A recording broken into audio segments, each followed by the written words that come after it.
प्यारे बच्चों, मैं कल आप लोगों को यूरोप में राष्ट्रवाद का सेशन 1 और सेशन 2 का मैंने कुछ ऑब्जेक्टिव जो है हिस्ट्री लेसन 1 का मैंने करा चुका है। आज इसका यूरोप में राष्ट्रवाद का सेशन तीसरा चल रहा है। आइए कुछ ऑब्जेक्टिव देख लेते हैं। इसमें कुछ महत्वपूर्ण ऑब्जेक्टिव है जो एग्जाम की दृष्टि से काफ़ी महत्वपूर्ण है। पहला क्वेश्चन क्या कहता है?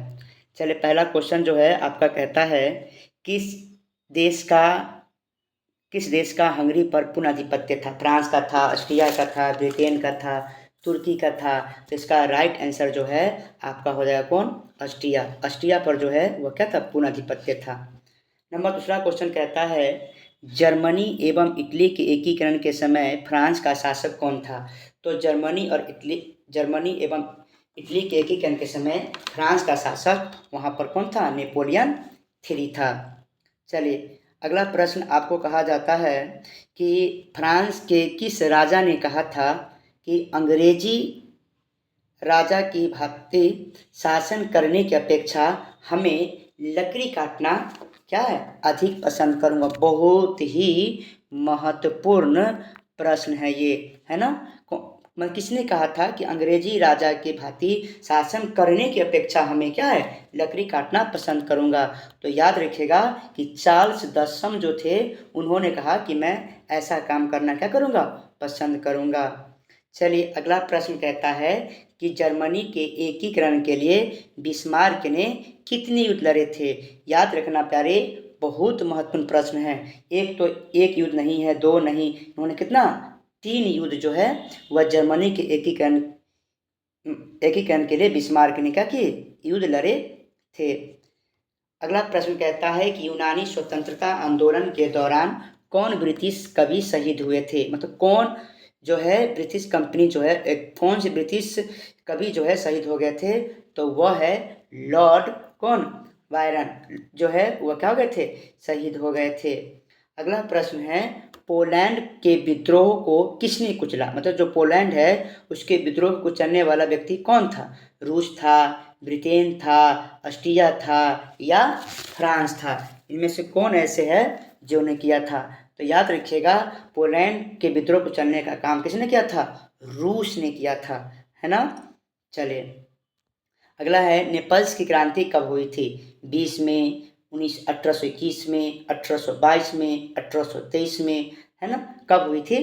तो नेपल्स की क्रांति 1800 कितना 21 ईस्वी में किया गया था। चलिए, अगला क्वेश्चन कहता है, 19वीं शताब्दी में यूरोप में राष्ट्रवाद के विकास का क्या परिणाम है? तो 19वीं शताब्दी में यूरोप में राष्ट्रवाद के विकास का क्या परिणाम है? क्या साम्राज्यवाद का विकास है? क्या उपनिवेशवाद का विकास है? या निरंकुश राज्य की स्थापना है? या राष्ट्रीय राज्यों की स्थापना है?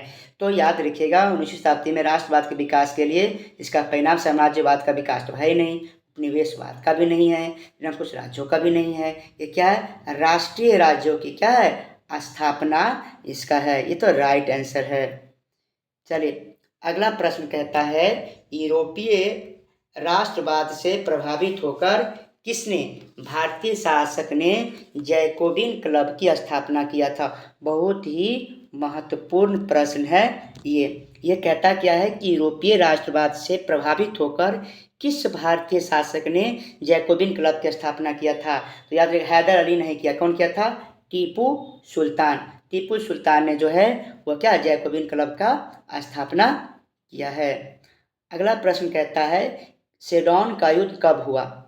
1871 में, 1870 में, 1848 में, 1815 में? ये तो एकदम आसान प्रश्न है, इसका आंसर सब लगा सकते हैं। 1870 ईस्वी में हुई है। अगला प्रश्न कहता है कि सेल्स वीग और क्या है होल्स्टीन का संबंध किस देश के एकीकरण से हुआ है? इटली के एकीकरण, जर्मनी के एकीकरण, यूनान के एकीकरण या अमेरिका का एकीकरण? इसका राइट आंसर हो जाएगा क्या? जर्मनी का एकीकरण। चलिए, अगला प्रश्न क्या कहता है, हिगेल कौन था? बहुत ही महत्वपूर्ण है। आपने एक बुक में पढ़ा होगा कि हिगेल से प्रभावित कौन था? तो हिगेल से प्रभावित जो था वो कौन था? मेजनी, है ना? मेजनी जो था वह क्या था आपका हिगेल से जो है बहुत काफ़ी प्रभावित था। तो कौन था? तो हिगेल क्या था? एक दार्शनिक था, है ना, जिससे मेजनी क्या हुआ था? काफ़ी प्रभावित हुआ था।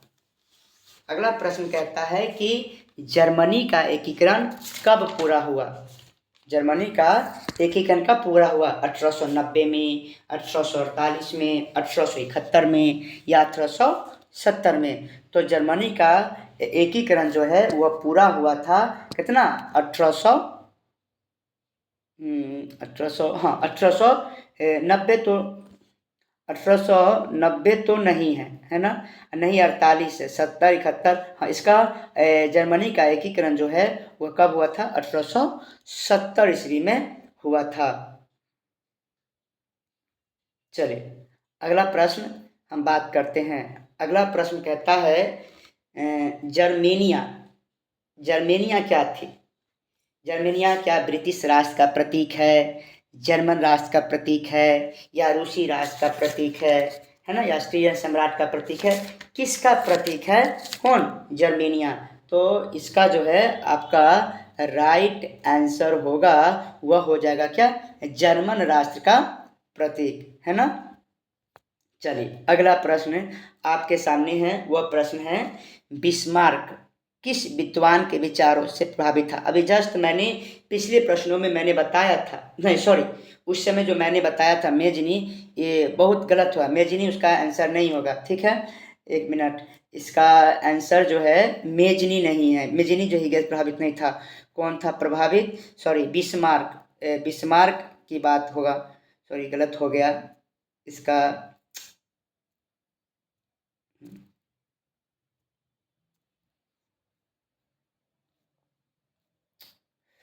कहाँ चला गया?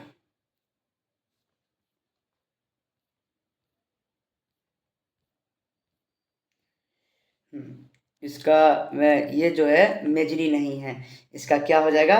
बिस्मार्क हो जाएगा, ठीक है। क्या होगा? एक मिनट, इसका हो जाएगा क्या?